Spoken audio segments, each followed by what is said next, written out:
All right, who the fuck did I marry? Part 2. So we both put on the table what it is that we wanted. We both had established we were dating for marriage. We were not dating just to date. We were not trying to be friends with benefits and none of that. So the dinner at Cheesecake Factory went really well. We laughed, we joked, we talked about people, which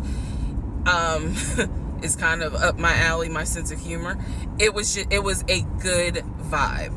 So at the end of the date, at the end of dinner, we sat in his car and he played this song for me by John Legend. I don't know the name of the song. By the time this video posts, I will put the name at the bottom. I can't remember the song. I just remember that John Legend was talking about, I think I met my wife tonight. And I thought it was a sign. So I was like, oh my God. So anyway, we ended up sitting in the car talking just about life and experiences until about midnight. So during this conversation, he again is telling me how it was, what it was like living in California, how he went out there. He went to San Diego State. He played football for San Diego State. He talked about how, he loved it out there, so he stayed. That's when he joined the company. And then he explained that he also did arena football, but only did it for about 2 or 3 years. He claims that while he was doing arena football, the team that he was on won a championship. But again, keep in mind, I don't know anything about arena football. So I was like, okay, I didn't know that they had championships. And he was like, he got a little offended, like, yeah, they got championships. And, he was on that team. So he talked to me about how he worked at Apple. He worked something in the IT area of Apple, but within the store. Again, it was one of those, it's like when I tell people I used to work at Amazon. I really wasn't paying much attention to it. Why? So we talked about all that. We talked deeply into what happened with the ex-wife. It's because I asked. He was not volunteering all this information. So in other words, I get very uncomfortable when men start talking about their ex a lot. That's not what happened. I was asking questions because I was really trying to figure out, okay, are you ready for a relationship, or are you still missing her? So we talked about that. We talked about my exes. That was a mistake I made because I talked about how I dated at one point in time somebody I worked with. That will come back later. And he seemed real cool about it. He was like, that was before me and blah, blah, blah. So the conversation was good. Midnight comes and I go home. Yes, I went home. We ended up talking. Mind you, our first date was March 7th. And within about 2.5 weeks, Brian Kemp, our governor, shut Georgia down. We were going to be on lockdown. So during those 2.5 weeks, we talked every day. We went out again at Red Lobster. I remember Red Lobster. But everything was going great.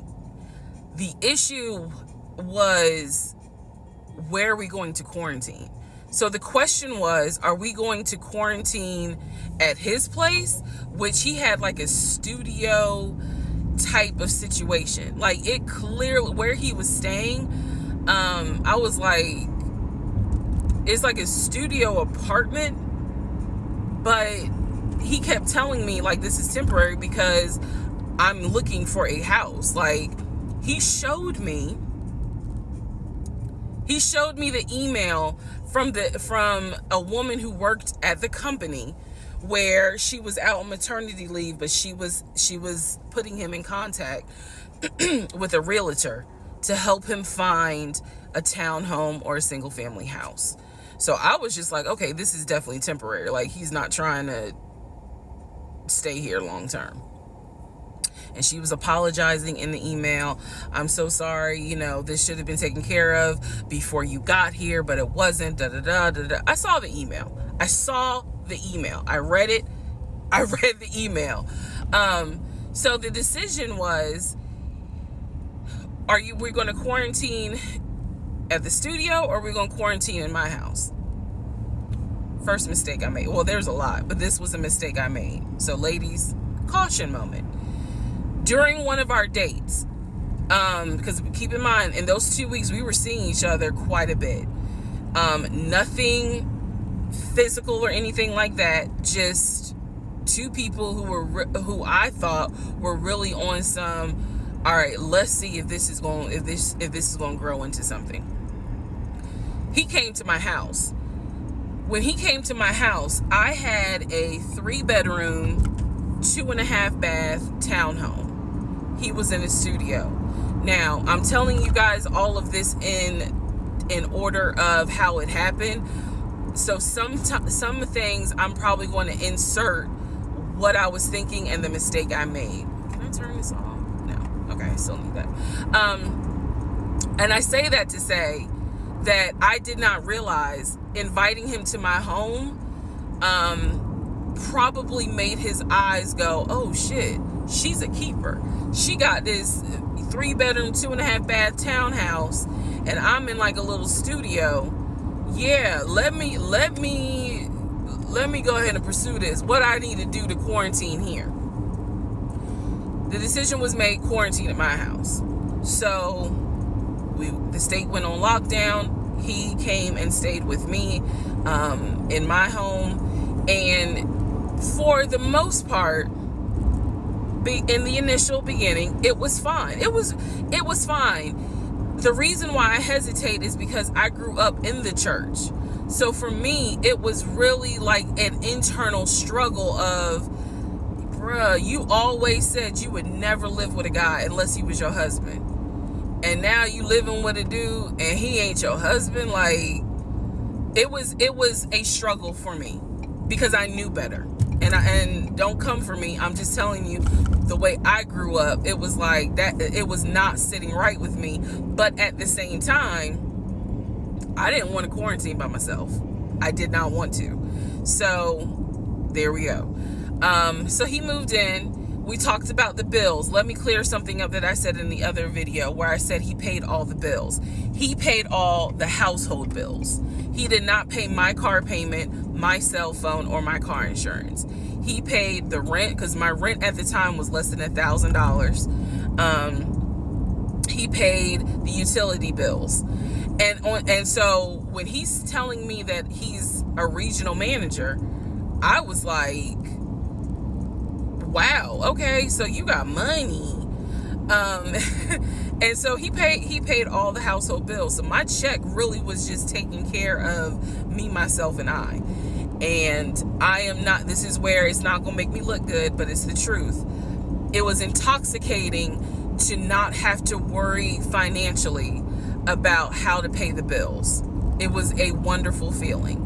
And so I kind of pushed to the side the fact that, yeah, you shacking up, because it's like, but your page, you don't have to worry right now. Like, he's taking care of all of April's bills before April even comes, because this was still March. So we're living together, and I'm cooking, I'm cleaning, he's helping to cook and clean, and then we have a conversation about house. Is he still going to buy a house just for him, or is he going to buy a house where it's for us? Because we are going to try to make this thing work, be official, get married, have a family. So the question now on the table is, what are we going to do? Because I didn't want to stay in Riverdale, Georgia. I did not want to raise a family there. I refused to have a baby in Clayton County. So the decision was made, let's start looking for a house for both of us. Remember, he was already looking for a house for him, but then he was like, you know what, we're together, I plan to marry you, let's look for a family home for the two of us. He was like, this is how much I was approved for. That's when he showed me the Chase paperwork. It was a letter stating that and it had the Chase emblem at the top.